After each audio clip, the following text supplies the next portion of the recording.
because I created you.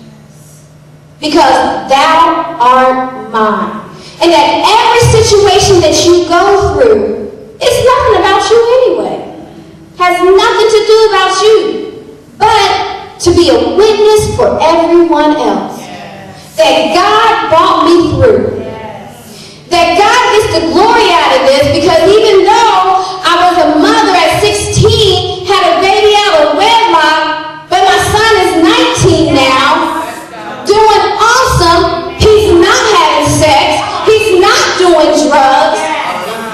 That's not what I need. And then when I go places, they say, wow, you've done a wonderful job. That has nothing to do with me and my husband. That has everything to do with God. Because at 16, I had no clue how to be a parent. No clue how to be a mother. No clue how to show him the love of God. Because when God blesses us with children, it is our responsibility to show them how to walk in the way of God. So that when they're walking out of the house, they have two choices. Either they're going to follow that way, or they're going to follow the world. But you know what? God says, I'm still with you.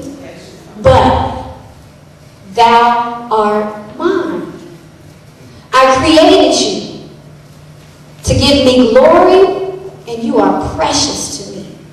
When we start thinking about ourselves in that manner, that we are precious to him, and that when we follow God, that we're giving him glory, and that we don't take the opportunity to tell somebody off when the opportunity arises. And then when we come out and when we speak out of our mouths, we're thinking that we're saying the things of God. I love talking to Sister Plachette, because she's going to encourage you. She said something powerful on Wednesday at Bible study.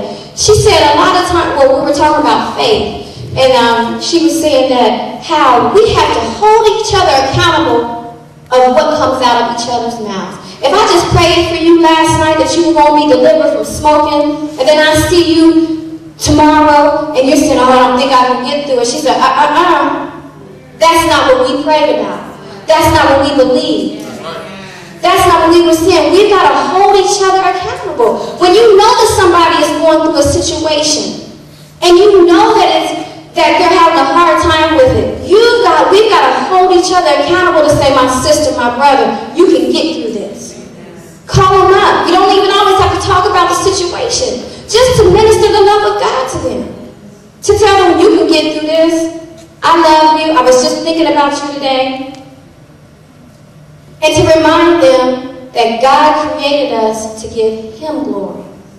And don't make the same mistakes that the children of Israel did. Because God said, even though I said I would do a new thing, I would make a way in the wilderness and a river in the desert. Think about that. The desert. I will make a river in the desert. So much water so that even the owls, it says even the owls would give me praise.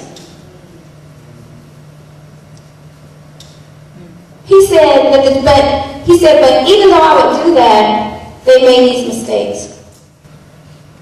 He says, this people in verse 21, have I formed for myself, that they shall show forth my praise. But thou hast not called upon me, O Jacob, but thou hast been weary of me, O Israel. He said, you haven't called upon me in the midst of your struggles, in the midst of your trials. You stopped praying. You haven't called upon me, O Jacob. And O Jacob is the church. O Israel is us, the church. We haven't called upon him. We started out calling upon him, and then we stopped. He said, and you have been weary, like it's his doing. Like God put you in this situation. You've been weary of me, like he's giving you the problems. Like you act like he's getting on your nerves, like he owes you something. Jesus. He doesn't owe you anything. He doesn't owe any of us anything. We were created for his purpose, to give him glory. We are precious to him, and he should be just as precious to us. In verse 23, thou hast not bought me the small cattle of thy burnt offering, neither hast thou honored me with thy sacrifice. I have not caused thee to serve